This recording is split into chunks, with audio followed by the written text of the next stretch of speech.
நமஸ்காரம். இங்கே நம்ம பார்த்துட்டு இருக்கிறது கனகதாரா இல்லம். ஆதிசங்கரர் பிரார்த்தனையால் மகாலட்சுமி தேவி வந்து தரிசனம் கொடுத்த இல்லம்.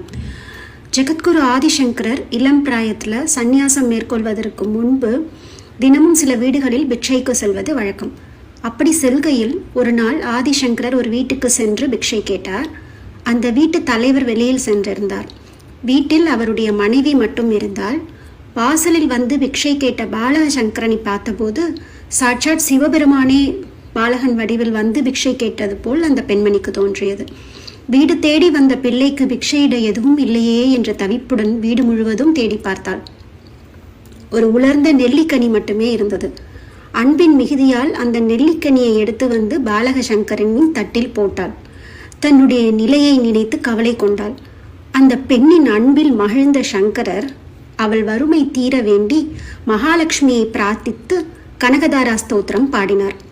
அவர் பாட்டுக்கு இறங்கிய மகாலட்சுமி தரிசனம் கொடுத்தாள். அப்போது தமக்கு பிக்ஷையிட்ட பெண்மணியின் வறுமை நீங்க வேண்டும் என்று வேண்டினார் சங்கரர். சங்கரா, இவர்கள் வறுமையில் சிக்கி தவிப்பதற்கு பூர்வ ஜன்ம வினையே காரணம். முறையாக பயன்படுத்தவில்லை, தான தர்ம காரியங்களுக்கு பயன்படுத்தவில்லை. அதனாலேயே இந்த பிறவியில் இவர்கள் வறுமை கொண்டார்கள். இதில் நான் என்ன செய்வது என்று கேட்டாள் மகாலட்சுமி. உடனே சங்கரர், தாயே, தாங்கள் சொல்வது உண்மையாக இருக்கலாம். ஆனால் எப்போது தங்களின் கடைக்கண் பார்வை இந்த பெண்ணின் மீது பட்டுவிட்டதோ அப்போதே இவள் பாக்கியசாலி இல்லையா? வறுமை நீங்க அருள் புரிவதில் தடை என்ன இருக்கிறது என்று கேட்டார்.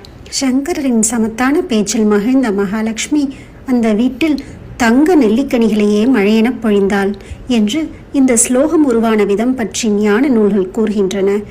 எந்த செல்வம் வேண்டினாலும் தினசரியோ அல்லது வெள்ளிக்கிழமைகளிலோ ஆதிசங்கரர் அருளிய இந்த கனகதாரா ஸ்தோத்திரத்தை பாராயணம் செய்தால் வேண்டியது கிடைக்கும் என்பது ஐதீகம். அங்கம் ஹரேஹே புலகபூஷணமாஶ்ரயந்தி பிருங்காங்கனேவ முகுலாபரணம் தமாலம்